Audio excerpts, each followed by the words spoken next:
welcome back to Tech Tuesday, our 2-minute tech series. Today we are going to be looking at Brisk Teaching once more. So just a quick reminder, if you want to download the extension, you're going to go to briskteaching.com, add to Chrome for free, and then you will have the extension downloaded. Today we're going to be looking at how to boost a lesson. These are very quick ways in which we can add a student activity. So we're going to be moving over to an article by Scientific American, World Oldest Alphabet Found on an Ancient Clay Gift Tag.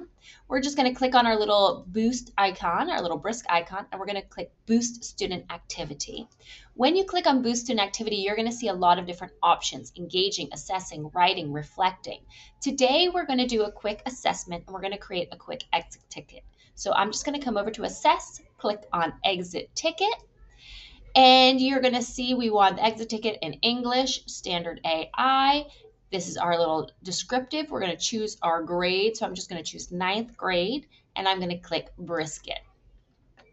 You're going to see that a pop-up window is going to open up, and the Brisk app is actually going to put in some information for you. All of this information is customizable. You can come over here and you can edit any of these learning objectives. You can add another learning objective. If you want to add something that's from your lesson, you can add that here. These are the ones that Brisk just took from the article. And then this is basically the directive that it's going to give the chat box. So the chat box is going to have like this kind of information. You can change any of this as well. Keep the language friendly and encouraging. Remind students that they have 3 to 5 minutes to complete the activity. Give them hints for clarification, but it's not telling them to give them the answer. So we're going to move on to the preview. And this is what it's going to actually look like in the student when the student gets it. So you're going to see the article on this side, and you're going to see on this side, you're going to have the learning objectives, and you're also going to have the instructions. Now, if you do not want the learning objectives shown, you can turn those off at the top. If you do not want the resource shown because you want it to be more of a quiz and you want them to have read it prior to actually doing this, you can turn off the embedded resource, and you'll see that here it is without the resource.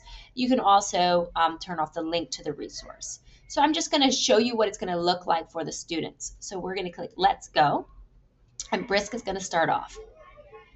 Hey, I'm glad you're here. What was one interesting fact you learned about the ancient clay cylinders from Syria? Now, if I'm a student, I just say, I don't know. Okay. Brisk is going to encourage them and kind of push them to create an answer. It's not going to give them the answer, but it's going to push them to do so. Once you are ready and you're happy with the way that this is set up, you can either save it as a draft or share it with students. When you go to share it with students, you're going to have a little link here, and they can put in this code, or you can actually just copy this link and put it in your Google Classroom and say, here you go, here's your exit ticket.